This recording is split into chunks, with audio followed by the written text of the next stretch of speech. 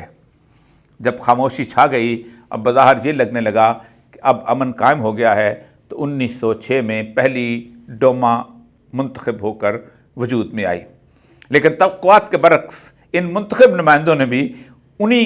زار روس کے حکمرانوں کے اقتدار کو چیلنج کر دیا جو فوج اور ایجنسیوں نے قائم کر رکھا تھا۔ صرف 2.5 ماہ بعد ہی انہی منتخب نمائندوں کو ناکام کہہ کر اسمبلی توڑ دی گئی۔ اب اپنی مرضی کی اسمبلی لانے کے لیے پھر انتخابات کروائے گئے۔ انتخابات سے پہلے لوگوں کو بلا جواز گرفتار کیا گیا، امیدواروں کو غائب کروایا گیا، لیکن پھر بھی حکومت کے ناپسندیدہ افراد کی ایک بہت بڑی تعداد اسمبلی میں آ گئی۔ اس دفعہ پھر اسمبلی کو 3 ماہ بعد رخصت کر دیا گیا۔ اب اپنی مرضی کی اسمبلی لانے کے لیے مختلف انتخابی قوانین بنائے گئے، جن میں سے ایک یہ بھی تھا کہ جو 2 بار ڈوما کا رکن منتخب ہو جائے وہ تیسری بار انتخاب نہیں لڑ سکتا، اور پھر کاسا لیس، خاموش اور ہاں میں ہاں ملانے والوں پر مشتمل ایک اسمبلی وجود میں آ گئی، اور اب تمام حکمران طبقوں نے یہ تصور کر لیا کہ امن ہو گیا ہے، قابو پا لیا ہے اور حکومت کی رٹ قائم ہو گئی ہے۔ لیکن کسے خبر تھی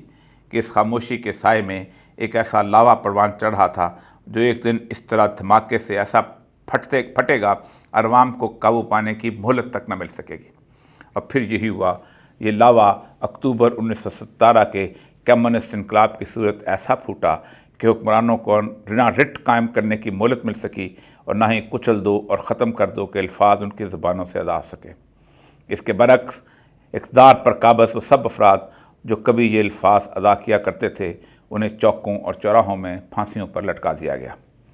اہل اقتدار کے ہاں یہ مسئلہ عام ہوتا ہے کہ جب یہ لوگ اقتدار کی راہداریوں میں گھوم رہے ہوتے ہیں تو انہیں وہ سارے گر اور سارے ہتھ کنڈے ازبر ہوتے ہیں جو لوگوں کو کچلنے، دبانے اور رٹ قائم کرنے کے لیے تاریخ انہیں سکھاتی ہے، مگر یہ اس وقت اس قدر بدبخت ہوتے ہیں کہ کبھی تاریخ کی کہانی کے وہ آخری صفحات نہیں پڑھتے جہاں ایک بھیانک انجام ان کا راستہ دیکھ رہا ہوتا ہے۔